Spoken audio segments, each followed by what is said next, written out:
My name is Sophia Wanuna. With me in studio is Muthomi Njuki. He's a governor of Tharaka Nithi. We also have from Siaya County, Senator Siaya James Sorengo. And we also have Martha Karua joining us from Runda. She's a NAK Kenya party leader. We're shifting gears from that conversation around legacy and ambition, but keep your thoughts coming on it. Let's talk about the clamor for constitutional change. And we've had the proposal from Raila Odinga around having one more tier of government, if you like. And he's talking about a three-tier government, regional blocks, talking about economic strength. Governor, your thoughts on that one? Well, for the constitution to be changed or to have a referendum, there must be really a need, and a need that has been identified, and really the public demanding for it. Because you cannot not have a change that is focused on leaders. So why do you think it's focused on leaders? Because I haven't had, like the way we had changed the constitution to be able to achieve ABCD, like what we had in 2010, where the public were agitated and really wanted this change in the constitution, and went out in the referendum and voted for the same. This particular That was an entire constitution. We're talking about amending what we have. Even in the amendments, there always has to be who is the beneficiary and how does it really benefit the monarchy. And if we are going by what was proposed the other day by Right Honorable Raila Odinga, because I was right there when he proposed it, that thing, it holds nothing in terms of delivery to the monarchy. Because you do not devolve upwards.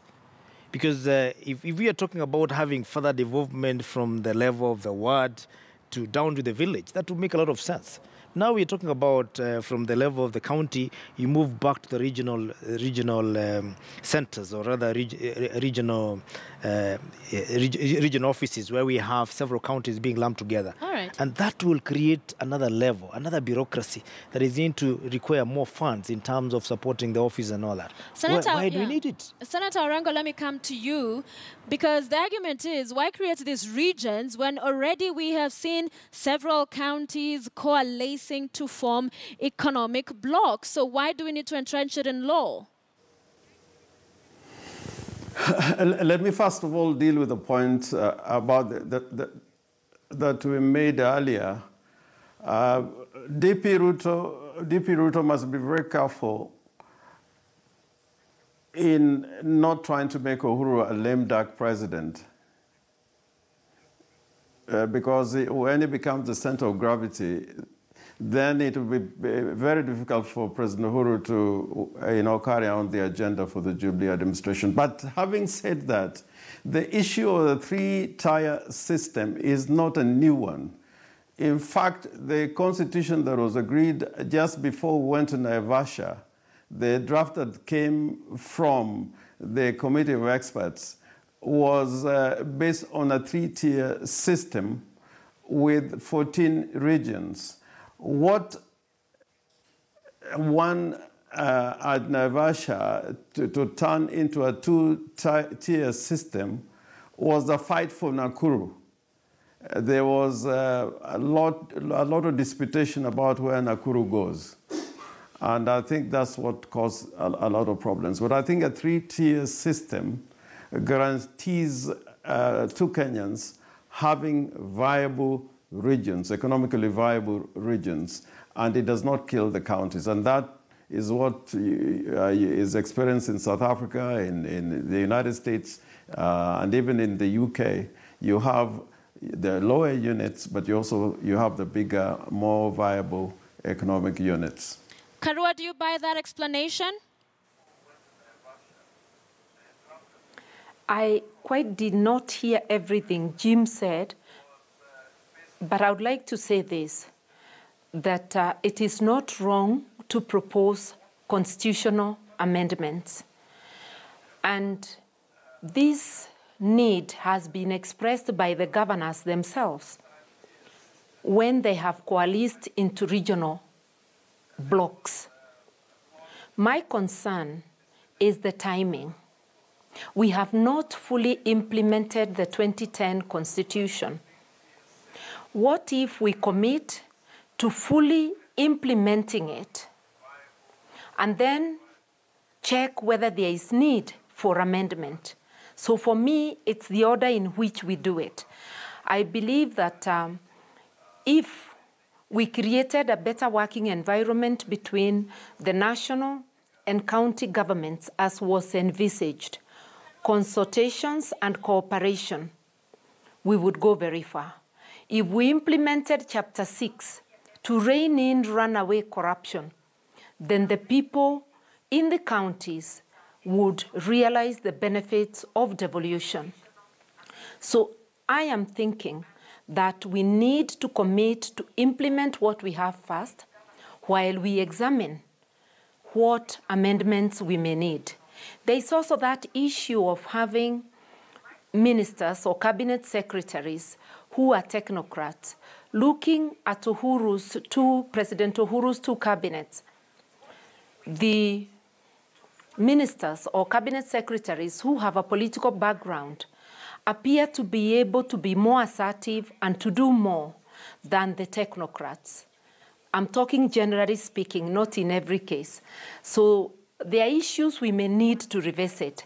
But can we also commit to implement faithfully what we have?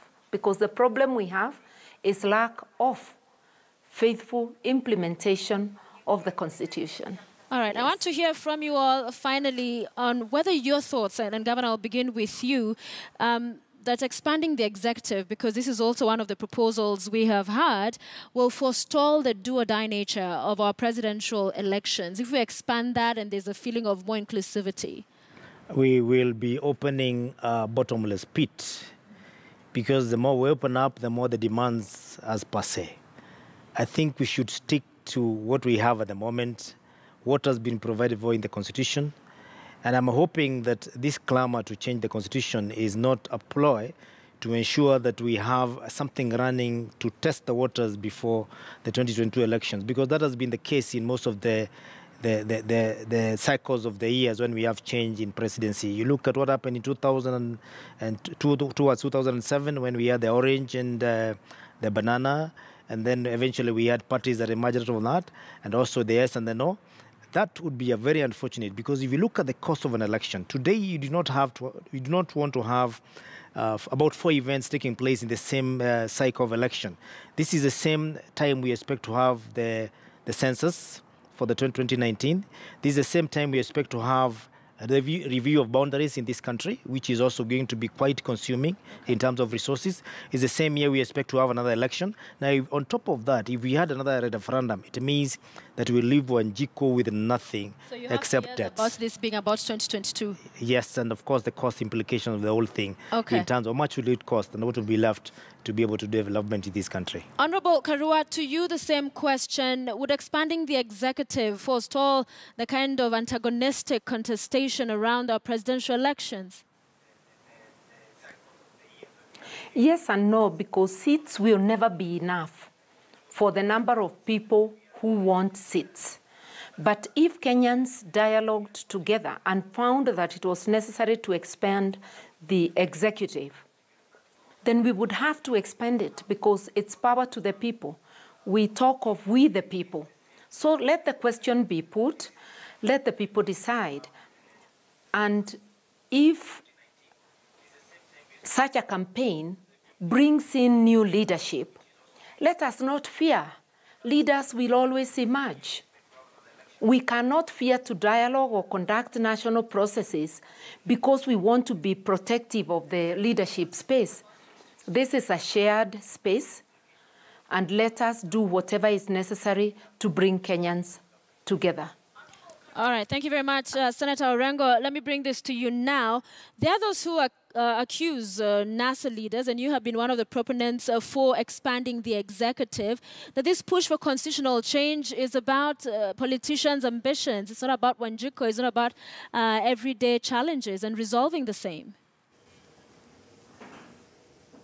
No, that is not true. And in fact, I want to correct Martha in the sense that we need more time. If you visit the work of the Senate, the last Senate, before the elections on the 8th of August last year, we had already prepared a bill on a bipartisan basis.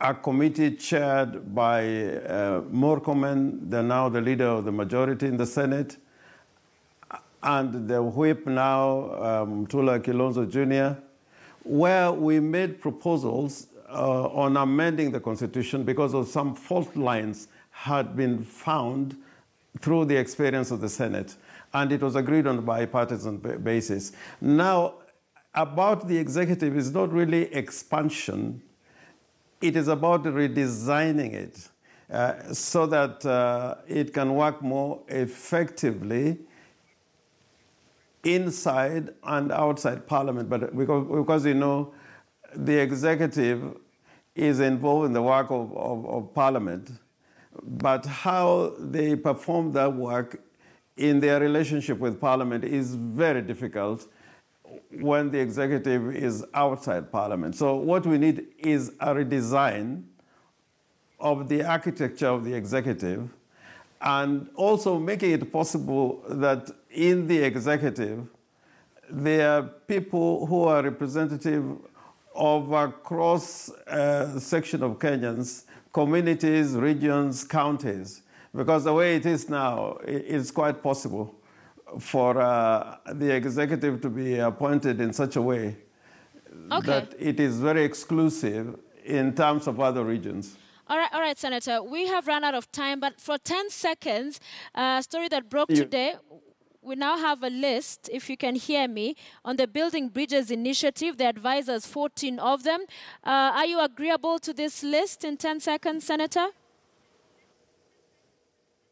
Yeah, I'm agreeable to it. It's basically a committee of technocrats, and you see there are some people from the church, a few from civil society, and a few parliamentarians. So I think for purposes of coming out with the way forward and the content of the agenda of the building bridges for the future, I think it's a good committee.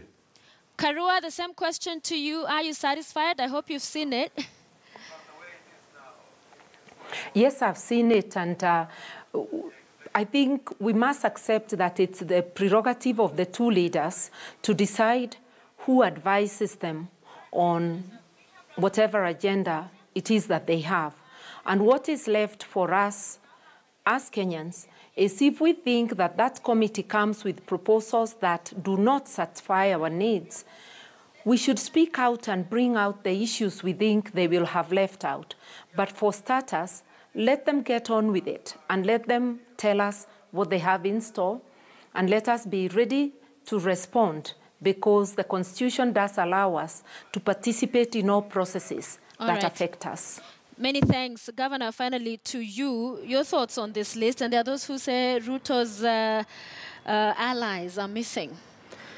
Well, it's not really the list. It's not the pivot of this matter is not who is on the list and who is not, actually. It is the content of what they have to dispense of, what they have to discuss. You approve. And I am asking the two proponents of this particular handshake and what is going to be discussed, because it is for the purpose of the Mwananchi to make it public, so that even as these committee members who have been proposed discuss it, Kenyans know what is being discussed, so that we can also be able to tag along and give our views in various points, as it were. So really, I wouldn't say I am opposed to the list, because the list is by the same people who actually put in together this particular idea of being discussed. All right. Many thanks. Thank you so much for making time for us, Governor Tharaka Nithi Muthomi Njuki. We also had tonight, as we saw there, joining us from Runda, Martha Karua, NA Kenya Party leader, James Sorengo, the leader of minority in the Senate, as well as Siaya Senator, live from Siaya. Thank you all so much for being with us. It was a great pleasure having you on Checkpoint.